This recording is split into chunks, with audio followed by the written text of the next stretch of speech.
Boa noite a todos. Meu nome é Maicon, eu sou trabalhador voluntário da Casa Espírita Nosso Lar, localizado aqui em Pinhais.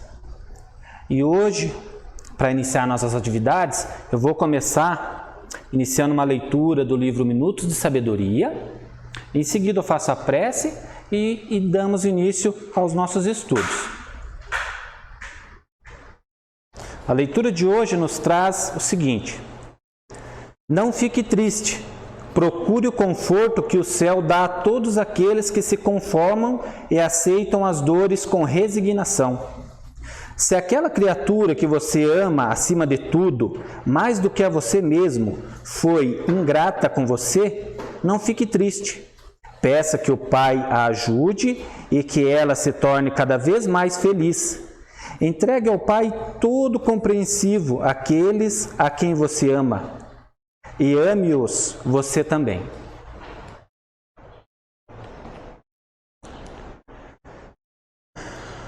Querido Deus, amado Mestre Jesus, aqui estamos mais uma vez, nesta casa abençoada, neste lar de amor, para mais um estudo, para que possamos melhor compreender os ensinamentos do Evangelho de Jesus e para que melhor possamos aplicá-lo em nossas vidas. Assim, com essa prece, nós rogamos a todos os benfeitores e a Jesus, nosso Mestre, que nos envolva em muita paz, em muito amor, em muita luz. Que assim seja. Então, hoje, a proposta do estudo é o Evangelho segundo o Espiritismo, capítulo 1, Não Vim Destruir a Lei. E nós vamos comentar, estudar sobre o item 8, a aliança da ciência e da religião. Tá? Então, para iniciarmos as nossas reflexões e o nosso raciocínio, vamos começar com a pergunta: o que é ciência? Se pegarmos lá no dicionário, vai estar assim: conhecimento atento e aprofundado de algo.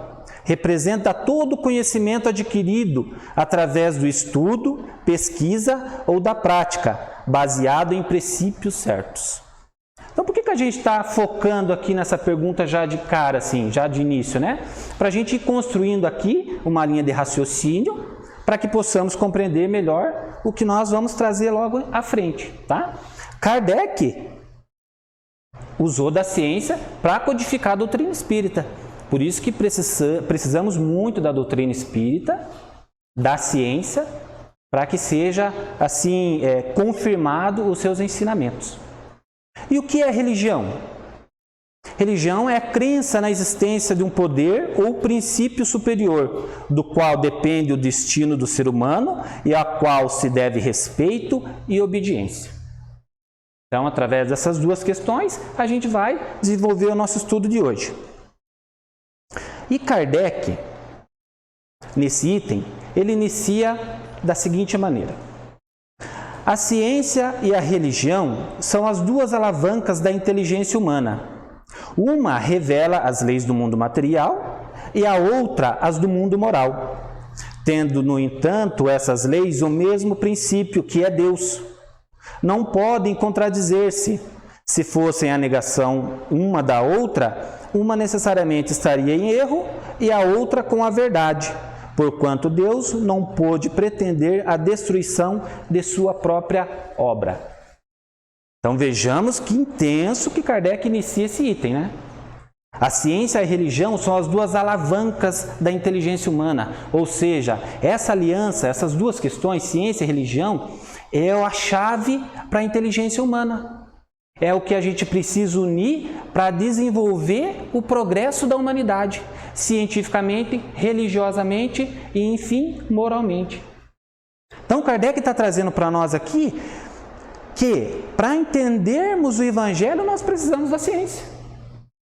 E a ciência necessita da religião para o seu progresso também. Uma depende da outra.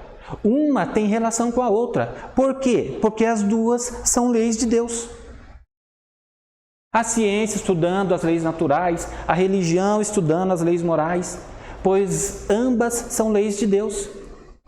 Às vezes a gente não se atenta a isso e acaba distinguindo uma da outra. E é isso que Kardec está trazendo aqui. E para dar um pouquinho mais de credibilidade à doutrina espírita, Kardec era cético, ele não acreditava. Kardec era científico, era um estudioso. E não acreditando, porém, como ele tinha muito conhecimento da ciência, lá no início não, né? No momento que aconteceram várias manifestações espirituais, Kardec não aceitava. E até que ele aceita a estudar e a pesquisar esses fenômenos. E através da ciência ele comprovou que existia ali manifestações espirituais e manifestações inteligentes. Então é lindo isso, é maravilhoso. É para a gente começar a compreender a importância do estudo em cima de tudo que nós vamos fazer. Então essas duas não podem se contradizer, tá bom? Daí ele continua ali, ó. A incompatibilidade que se julgou existir entre essas duas ordens de ideias provém apenas de uma observação defeituosa e de excesso de exclusivismo, de um lado e de outro. Daí um conflito que deu origem à incredulidade e à intolerância. Então, quando a ciência fica em incompatibilidade com a religião ou vice-versa, é porque existe ali uma observação defeituosa do ser humano, equivocada. E daí ele reforça que quando a ciência se torna exclusivista, ela acaba não aderindo ou aceitando a religião. E a religião, quando se torna exclusivista, não aceita a ciência. E ambas ficam com observações defeituosas, né? A gente pode pegar um exemplo para ficar um pouco mais claro. Se nós pegarmos lá a teoria do Big Bang, né? Que foi, o universo teria surgido há 10 a 20 bilhões de anos atrás, uma grande explosão, né? E originou vários astros, planetas, sistemas solares e o nosso planeta, né, que nós vivemos hoje. Só que, o que aconteceu antes dessa grande explosão? Como que a ciência explica isso? Porque hoje a ciência comprova que nada acontece do nada. Tem como um copo cair daqui do nada? Às vezes a gente fala, né, do nada aconteceu. A gente sabe que nada é do nada, né? Tem uma explicação e um efeito por trás de tudo. E aí entra a religião. Quem que foi? Porque assim, uma coisa é acontecer a explosão do Big Bang. Outra coisa é a sincronia dessa explosão. Não foi uma explosão ao acaso, e essa explosão não simplesmente espalhou os astros e planetas pelo espaço e está ao acaso. Existe uma inteligência por trás. O nosso planeta Terra, ele gira em torno do Sol, em torno do seu próprio eixo, numa velocidade necessária para ter a vida humana aqui no planeta Terra. E quem é que comanda essa sincronia? Que inteligência é essa que fez perfeito? Então a ciência necessita da religião. Se a Terra girasse um pouquinho mais devagar, não era incompatível a existência humana aqui no planeta. Então tudo é perfeito, as leis de Deus são perfeitas. E a ciência necessita disso para continuar o seu progresso. E a gente pode pegar um exemplo da religião também. Graças a Deus, hoje a ciência já vem comprovando, né, que lá no início, né, várias pessoas acreditavam ou ainda acreditam que Adão e Eva foi o primeiro ser, o primeiro homem e a primeira mulher a ser criada por Deus. E isso cientificamente é comprovado que é impossível. Matematicamente falando, é impossível, não tem como. Mas com essa aliança, a religião vai aceitando e vai acrescentando essas observações, esses estudos, e hoje a gente já tem aí várias outras conclusões diante desse símbolo que foi, né, a questão da Adão e Eva, né? Mas a gente não pode se aprofundar aqui, é só exemplos para a gente começar a compreender a necessidade que um tem do outro. Nós podemos pegar ali, né, essa figura que todos conhecem, ou já ouviu falar, Albert Einstein, que esteve em nosso meio, que é uma figura importantíssima no progresso da humanidade, da ciência, física e religião. E Einstein já dizia, a ciência sem a religião é manca, e a religião sem a ciência é cega. Então vejamos que interessante, Einstein já naquela época já tinha essa conclusão. Ele já tinha esse conceito. Porque se a ciência caminhar sem a religião, chega num ponto que vai ficar faltando, o quebra-cabeça não vai se encaixar. E a religião, se não aceitar a ciência para comprovar os ensinamentos do Cristo, não terá uma fé raciocinada. A ciência sem a religião sem a ciência se torna uma fé cega, e não é isso que nós precisamos para o nosso progresso. Precisamos ter uma fé raciocinada, precisamos da ciência aliada conosco para que a gente progrida. E isso, né, não é qualquer um da ciência que está falando, né? Einstein já dizia, né? Então veja que interessante, Kardec continua ali, ó. São chegados os tempos em que os ensinamentos do Cristo têm de ser completados, em que o véu intencionalmente lançado sobre algumas partes desse ensino tem de ser levantado, em que a ciência, deixando de ser exclusivamente materialista, tem de levar em conta o elemento espiritual, e em que a religião, deixando de ignorar as leis orgânicas e imutáveis da matéria, como duas forças que são, apoiando-se uma na outra e marchando combinadas, se prestarão mútuo concurso. Então são chegados os tempos em que os ensinamentos do Cristo têm que ser completados.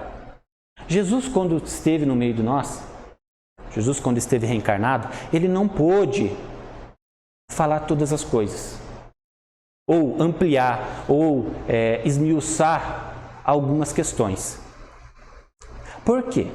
Porque naquele tempo as pessoas não tinham inteligência intelectual necessária para aceitar ou para diluir isso.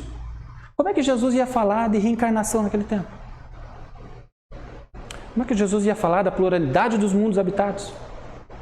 Porém, Jesus falou, mas falou sutilmente, por parábolas. Jesus falava muito por parábolas. E naquele tempo, tinha os doutores da lei, que eram as pessoas mais inteligentes da época. E quando o doutor da lei vai em encontro de Jesus, e Jesus fala para ele que ninguém irá adentrar ao reino do céu se não nascer de novo, ele fica completamente confuso. Jesus estava ali falando da reencarnação. Se um doutor da lei, que era um dos mais inteligentes, não compreendeu aquilo que Jesus falou, imagine o resto do povo. Então Jesus não tinha como falar de todas as coisas naquele momento. Mas Jesus já tinha dito naquele tempo que enviaria o Consolador prometido, que iria revelar aquilo que ele ainda não tinha revelado. E que hoje nós sabemos que o Consolador prometido por Jesus é a doutrina espírita, que veio reviver aquilo que Jesus já tinha nos trazido. Renascer os seus ensinamentos morais, dar tal importância aos ensinamentos morais e esclarecer aquilo que ele não pôde falar na época. Hoje a humanidade já tem condições intelectuais melhores para compreender. E com essas compreensões científicas, o homem irá desenvolver melhor os ensinamentos do seu Evangelho.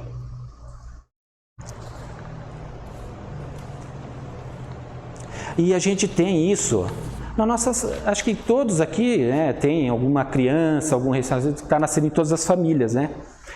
E a gente está percebendo que as crianças estão vindo diferentes, muito mais inteligentes do que nós quando éramos crianças. E hoje a gente começa a perceber que as crianças elas não aceitam mais a questão do é assim porque tem que ser assim. Elas não aceitam. Meu filho pergunta, pai, por que eu não posso fazer isso? Porque sim, filho. Mas por que, pai? Eu tenho que explicar por quê. Eu não perguntava. Eu fazia uma pergunta para o meu pai e para a minha mãe, se eles falassem por que sim, então tá bom. Mas hoje as crianças estão vindo inteligentes. Então nós precisamos de estudarmos, precisamos entendermos e precisamos da ciência para isso. Para mantermos os jovens na casa espírita. O jovem chega aqui, ele está cheio de questionamento. E a doutrina espírita estimula isso. E pede para que as pessoas perguntem. Porque é através dos questionamentos que nós vamos conseguir respostas concretas e termos uma fé lúcida. Eles não vão aceitar. Vários templos religiosos têm dificuldade de manter seus jovens nos templos. Porque eles não aceitam mais imposições. Eles não aceitam mais dogmas. Eles querem saber cientificamente também por que acontece isso, se eu tomar tal decisão. Por que eu tenho esse problema? Por que está acontecendo isso comigo e com meu irmão não? Eles querem saber. E você vai falar porque é a vontade de Deus? Você vai revoltar o seu jovem. Então a doutrina espírita caminha junto com a ciência. E essas duas alavancas que irá fazer o nosso progresso. Eu queria até pedir licença para contar uma experiência. Um certo tempo da minha vida eu passei por uma dificuldade muito grande. Minha mãe desencarnou e eu fiquei sem chão, fiquei sem saber o que fazer da vida. E busquei, eu era católico, e busquei a igreja. O único local que eu consegui me restabelecer novamente foi na igreja. Ia toda quinta-feira ali no Guadalupe, ali assistia a missa do Padre Reginaldo, acho maravilhoso, acho lindo. E me restabeleci ali, fiquei bom novamente. Só que a minha cabeça estava cheia de questões e que eu não achava a resposta para essas questões. E por muita intuição, por muito incentivo, as pessoas pediram que eu buscasse a doutrina espírita, que lá poderia achar algumas respostas, ou se não todas até, né? Minha irmã já tinha um pouco conhecimento da doutrina, fazia leitura de livros, me incentivou muito a vir para a doutrina espírita. E eu, certo dia, resolvi ir. E fui numa casa espírita. Andei 25 quilômetros e fui numa casa espírita. Cheguei lá, contei toda a minha história. Adorei, eu nunca tinha entrado numa casa espírita. Entrei, senti aquela vibração de amor, me acolheram, assisti palestra, tomei passe e, por fim, me deram um atendimento fraterno. E eu contei ali todos os meus problemas, ou quase todos, né? Falei que problemas de todos os gêneros. Até mediunidade desequilibrada, que eu não sabia que existia isso, mas hoje eu sei que era, né? E me acolheram, me escutaram. Só que eu achei que eu ia chegar nessa casa espírita e eles iam me dar uma fórmula, uma receita. Ó, você faz isso que vai resolver teus problemas. Ou você vem aqui que nós vamos fazer um trabalho. Que trabalho? É isso que eu imaginava. E o que aconteceu comigo? Me ofereceram palestras, passes e grupos de estudo. E me falaram, olha, se você frequentar grupo de estudo, você irá conseguir resposta para os seus questionamentos e irá conseguir resolver muitos dos seus problemas. E o que eu fiz? Fiquei revoltado. É claro que eu não demonstrei isso ali para a moça que me atendeu, mas eu fui para casa revoltado. Eu falei, não é possível que eu apresentei todos os meus problemas e dificuldades e essa moça me manda estudar. Desde quando? Eu pensando, né? Desde quando o estudo vai conseguir resolver meus problemas? Por quê? Porque o problema estava em mim, mas eu não queria aceitar. Eu achava que o problema estava comigo, mas ele não estava comigo, ele estava em mim, é diferente. Quando algo está comigo, eu afasto, eu deixo de lado. Quando está em mim, não tem como. Mas eu não satisfeito, fui para outra casa espírita, porque eu não aceitei aquelas respostas. Não aceitei. Cheguei na outra casa espírita, era uma casa que tinha curas espirituais, tinha vários médicos lá trabalhando. Falei, opa, aqui eu vou conseguir. Aqui vão fazer alguma coisa comigo aqui, vai resolver meus problemas. Assisti a palestra, tomei um passe. Chegou no final, conversei com a moça, falei um pouquinho mais que eu falei na primeira casa, né? E chegou no final, a moça me deu uma garrafa de água fluidificada e falou, meu amigo, retorne aos grupos de estudo aqui, nós temos grupos de estudo, palestras, frequenta a nossa casa, que aos poucos você vai achando a resposta para as suas questões. E eu agradeci, fui para casa, um pouquinho mais revoltado. Revoltado, fiquei brabo. Pensa num jovenzinho brabo, era eu aquele dia. E não contente, pessoal. Eu fui em outra casa espírita, Centro Espírita Nosso Lar, num sábado encalorado. Pense. Cheguei na casa, no sábado, queria um atendimento fraterno, a dona Ângela me atendeu. Falou, você pode aguardar a palestra e depois a gente vai direcionar alguém para te atender? Sim, assisti a palestra. Me encaminharam o João, coitado do João, tenho dó do João naquele dia. Por quê? O que eu tinha falado na primeira casa e na segunda casa, eu falei um pouco mais ainda. Falei o que eu falei nas duas casas e mais um pouco para o João. O João era o terceiro, foi, né? E me atendeu com toda a paciência, com todo o carinho, com todo o amor. E por final, me ofereceu o grupo de estudo. Eu não preciso nem falar como que eu fiquei, né, pessoal? Não preciso nem falar. Por que eu estou dando esse exemplo? Porque os jovens de hoje são assim. Eles não vão acreditar naquilo que o primeiro falar. Eles vão querer bases científicas, bases concretas. E o que eu fiz daí para frente? Fiz uma prece. Não foi uma prece, eu falei, eu quero ter uma conversa com Deus. Mas olha, pense numa conversa sincera, eu não quero falar com Jesus, eu vou com Deus direto. Mas falei e conversei. Falei, olha, meu Deus, eu estou pronto para ir para o buraco. E já faz 3 casas espíritas que estão me pedindo para estudar. Aquilo me despertou uma certa curiosidade, porque como que 3 lugares totalmente diferentes e longes umas da outra falaram a mesma coisa para mim. Então aquilo me deu um ponto positivo, me deu uma credibilidade. Eu vou estudar. Mas, ó meu Deus, eu vou estudar uma semana. Se aquilo não tiver feito, prepara outra coisa aí, porque eu não sei o que vai acontecer. Estudei uma semana no Centro Espírita Nosso Lar. Gostei muito. Pensei muito. Eu vou mais uma semana. Tive mais uma conversa, eu vou mais uma semana.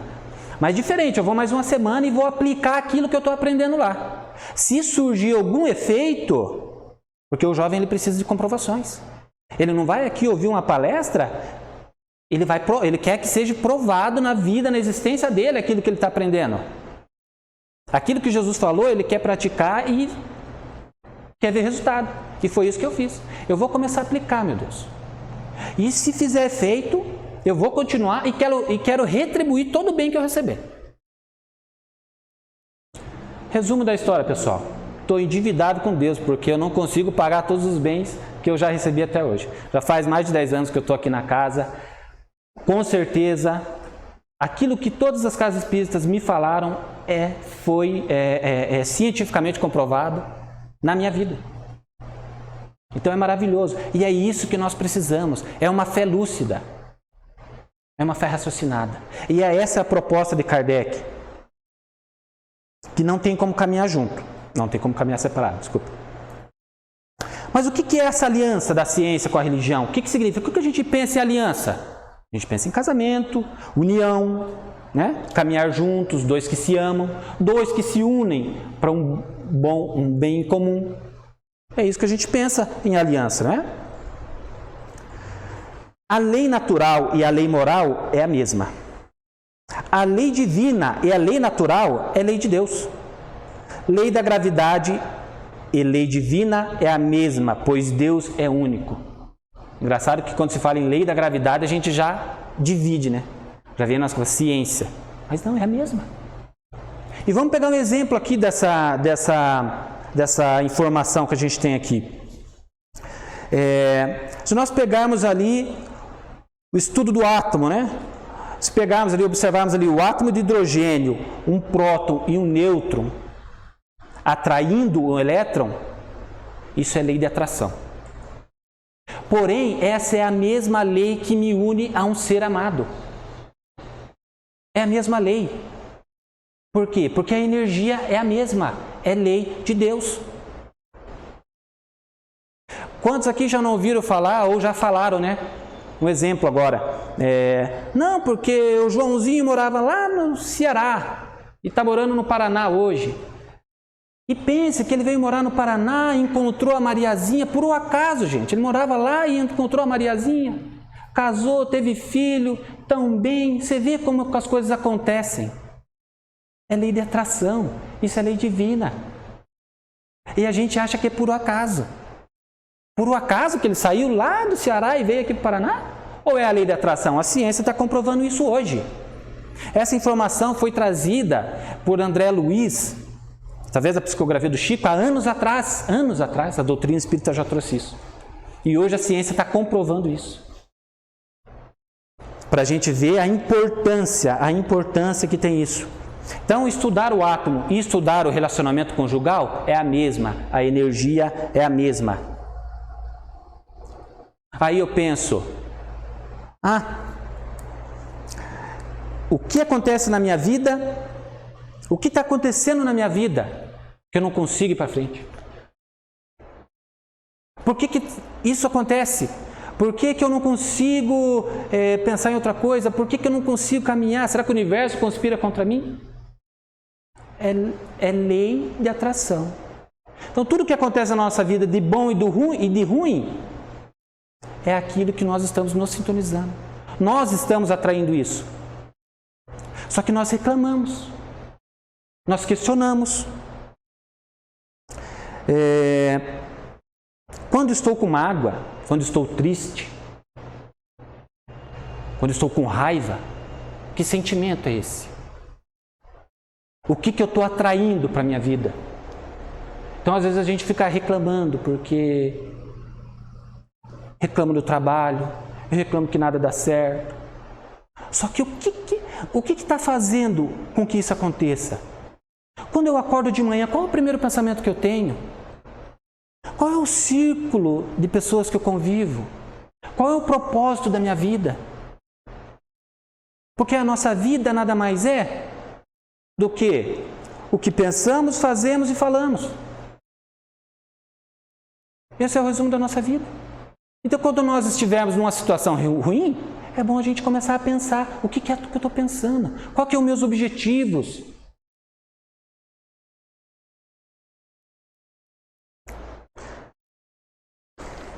Então, todas as coisas, boas ou ruins que acontecem conosco, somos nós mesmos que atraímos. E a ciência? Hoje, vários cientistas comprovam e estudam a existência de Deus. Isso é maravilhoso. Eu vi uma matéria onde vários cientistas publicando que eles caminham junto, não tem como caminhar separado. É claro que falta muito, não são todos, mas existe um número considerável de cientistas que estão caminhando junto com a religião. Afirmam que existe um ser superior que controla todos os universos. Todos os universos. Na minha época, quando eu estudei, era um universo. Mas hoje a ciência, graças a Deus, já descobriu que existem vários universos. E que todos esses universos são controlados por um ser superior. Veja que maravilhoso. Estudam a eficácia da oração nas recuperações de doentes. Vários cientistas, vários médicos estão estudando a eficácia da medicação em pacientes que fazem prece. Então, eles pegam lá aqueles pacientes que estão fazendo prece e que a medicação faz um efeito maior, mais rápido. O paciente ele sofre menos do que aquele que não tem religião ou aquele que não tem essa comunhão com Deus, porque não é religião, né? Mas aquela espiritualidade. Então, eles estão comprovando. Tanto que hoje é maravilhoso. É claro que hoje vivemos um momento de pandemia e foi um pouco interrompido. Mas vários os hospitais que aceitam grupos de várias religiões para fazer orações junto com os seus pacientes. Aceitam, porque eles já sabem da eficácia. Foi cientificamente comprovado isso.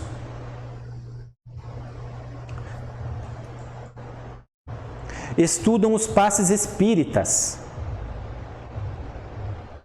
Os passes espíritas já são aceitos em todos os lugares. Porque a ciência já está conseguindo interpretar a energia que é depositada ali, essa troca de energia, o auxílio divino. A água fluidificada, aquela água que é dada depois dos passes, né? Ou aquela água que é feita uma prece. E o que acontece na água fluidificada? Às vezes a gente pensa, puxa, água fluidificada, a espiritualidade coloca ali aquilo que a gente precisa. Acreditamos isso mesmo? E eu fiz um estudo numa outra casa espírita, e a pessoa que estava aplicando esse estudo, ela era formada, já era aposentada em química, e era formada em teologia espírita. E ela resolveu fazer uma experiência para nós ao vivo lá. E foi fantástico. Porque nós espíritas, todos nós acreditamos que a espiritualidade coloca um remedinho para cada um ali. Será que nós acreditamos? Acreditamos, claro, né? E ele comprovou isso cientificamente ali ao vivo para nós. Então foi pego uma jarra de água, ele colocou na nossa frente a água na jarra. Foi pedido para 5 voluntários irem até lá à frente, cada um ficou com um copinho. O que ele fez? Ele mediu o pH da água na jarra, mediu o pH, mostrou lá para nós, pH tanto. Pegou 5 pessoas, uma dessas pessoas era eu, estava lá com o meu copinho. Colocou a água em cada copinho, um copinho para cada pessoa, mediu o pH de cada copinho e estava com o mesmo pH. Não tem como alterar o pH assim, do nada, né? e foi pedido para que cada paciente, vamos dizer assim, né, cada pessoa que estava com o seu copinho, fizesse um pedido ali, né, que a espiritualidade me ajudasse com minhas dificuldades materiais, minhas dificuldades espirituais, ou seja, cada um fez o seu pedido ali. E solicitaram que um médium fosse lá e fizesse uma prece e rogasse que a espiritualidade atendesse a cada um ali. Foi feita a prece. Logo após a prece, a pessoa que estava aplicando o passe mediu o pH de cada água. E cada copinho estava com um pH diferente. Tem como o pH da água ter mudado do nada? A ciência comprova que não. Então ali ele estava comprovando para nós que a espiritualidade atende a cada um. Isso é a ciência caminhando junto com a religião. Isso é uma fé lúcida. Isso é uma fé raciocinada. É maravilhoso.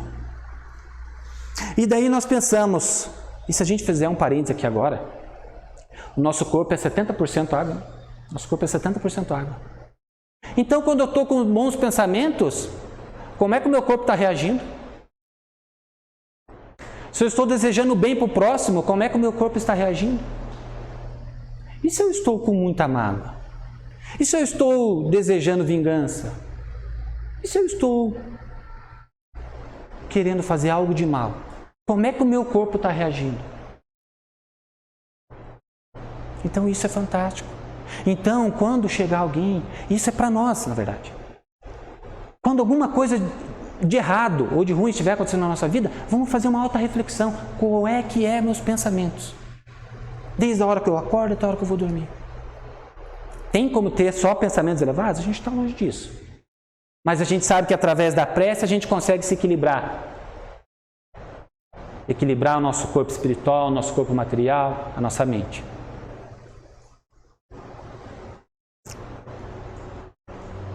Estudam as curas espirituais. A ciência já estuda várias curas espirituais.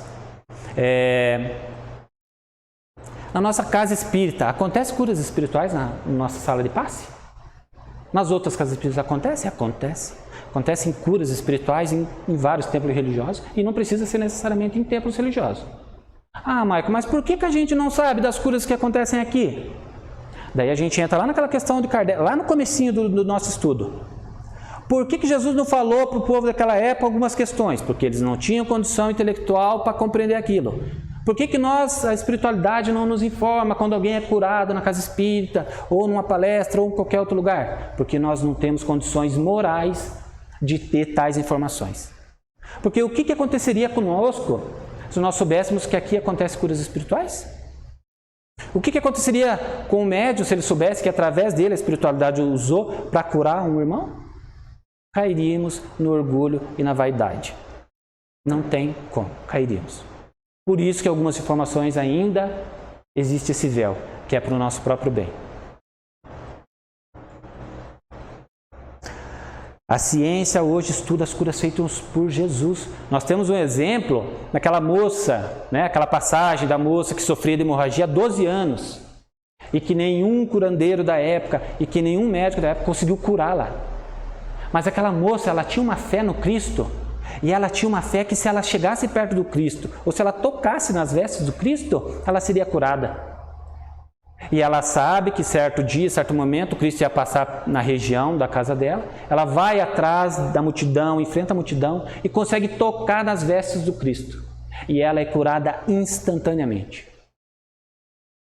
E isso é comprovado cientificamente. Tem cientistas espíritas que explicam como isso aconteceu, o que aconteceu no momento que ela toca, qual energia que Jesus estava irradiando, qual energia que ela estava propícia a receber, o que aconteceu com os neurônios, com as células. É impressionante, é lindo isso. E isso nos aumenta a nossa credibilidade, e isso aumenta a nossa fé. Isso é fé, né? A doutrina espírita, ela é baseada num tríplice aspecto, o que a gente chama de tríplice aspecto da doutrina espírita, que é ciência, filosofia, religião.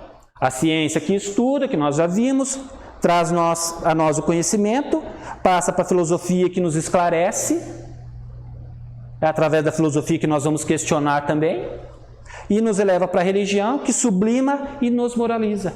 Então a doutrina espírita, ela caminha nesse tripé.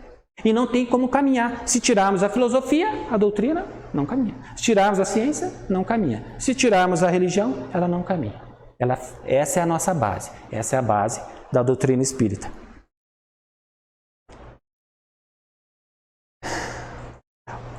Algumas vezes a gente vai assistir palestras, vamos participar de grupos de estudo e muitas vezes nós não vamos compreender muita coisa, ou às vezes a gente não vai compreender nada. Mas isso não tem problema. Não tem problema. Tudo aquilo que todo aquele momento que a gente se dedica ao estudo, por mais que não compreendemos de pronto, fica gravado no nosso cérebro, na nossa mente e em algum momento vai despertar. Às vezes a gente pode ficar preocupado, mas eu não consegui entender nada. E agora o que eu vou fazer? Mas tem um macetezinho. Quando nós estivermos vivendo momentos difíceis, onde nós não temos as respostas para aquilo,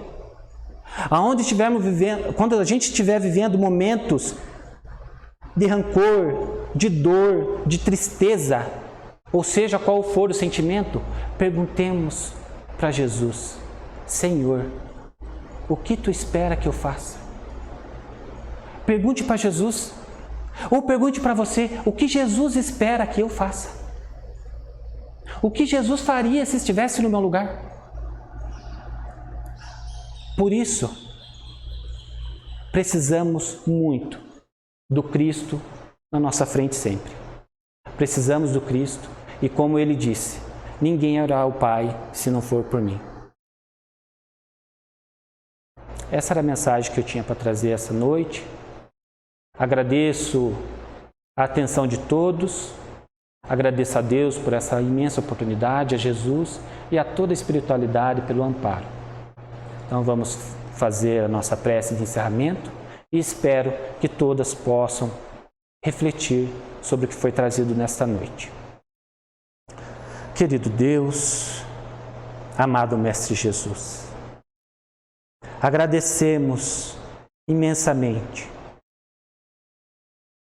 por esta doutrina maravilhosa.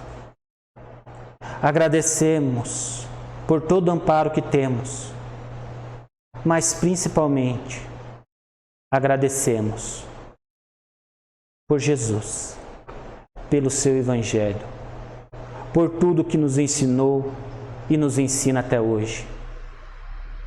E que possamos continuar em fé, que possamos perseverar para combater as nossas dificuldades. Envolva-nos, Senhor, a todos aqueles que se encontram nos hospitais, a todos aqueles que partiram para o mundo espiritual, a todos aqueles que ficaram. Mas sabemos, Senhor, que com o seu amor iremos conseguir superar todas as nossas dificuldades. Muito obrigado, que assim seja.